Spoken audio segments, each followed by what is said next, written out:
दुनियार सबुठु पुराणा मंदिर को आपण किए देखिछंती? कुहाजाए भारत एभली एक देश जेउठी मंदिर मानकर लिस्ट सरेनी। जुआड़े जिबे सियाड़े मंदिर, किंतु कौन दुनियार सबुठु पुराणा मंदिर केउठी अछि आपण जानिछंती? ताकू कौन आपण केबे देखिछंती? सूचना अनुसार भारत रे हिंदू धर्मर सबुठु पुराणा मंदिर ही नहीं, बरं भारत बाहरे आपण एहाकू देखिबाकू पाइबे।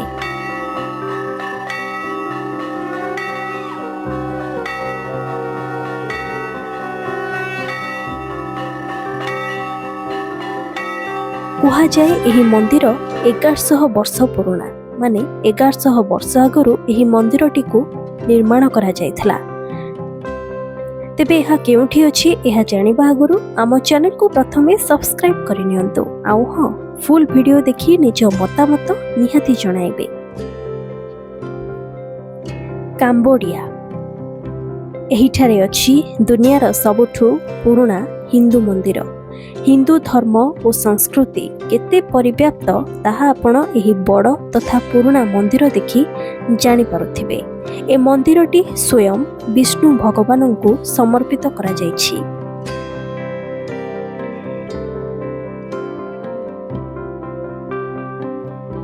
दुनियार अधिकांश हिंदू भारत रे रहंती, तेणु आम देश रे मंदिर संख्या मध्य बहुत अधिक। किंतु जेतेबेले विश्वर बृहत्तम मंदिर विषय रे कथा आसे सेतेबेले भारतर नाम एथिरे देखा जाए नहीं। आपण भारतर प्रत्येक कोण अनुकोण रे मंदिर देखिबाकू पाइबे। हिंदू देवता और देवींक उपरे विश्वास रो प्रतीक होइतिबा मंदिर रे भगवान को प्रतिमा रखी पूजा करा जाए।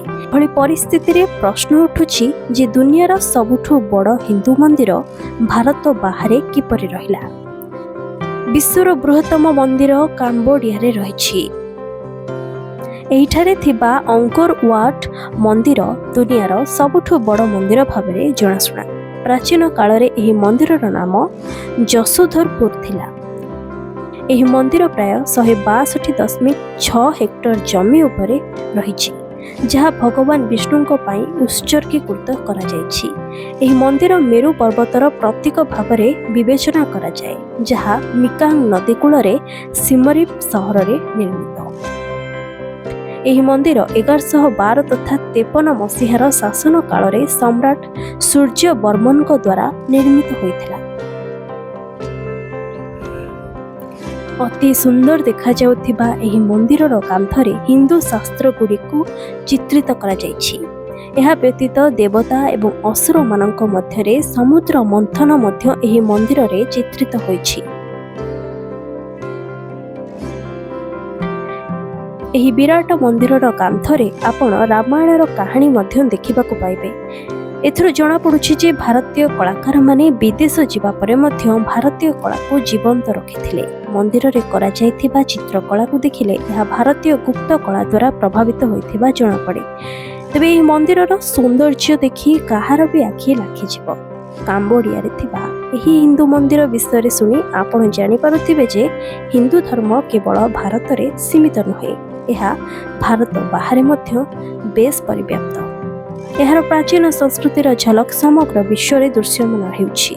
एही कारण जोगु हिंदू धर्मर प्रतीक अवशेष मूर्ति एवं प्राचीन मंदिर गुड़िक विदेश रे मध्य देखिबाकू मिलिथाय। एही विशाल तथा सुंदर मंदिर दर्शन करिबा पई प्रति वर्ष एठाकू लक्ष लक्ष पर्यटक आसीथांती।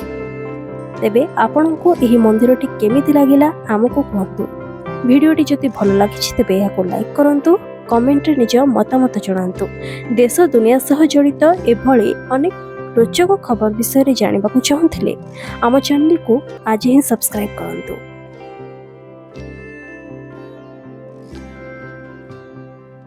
रहुछु, जय जगन्नाथ।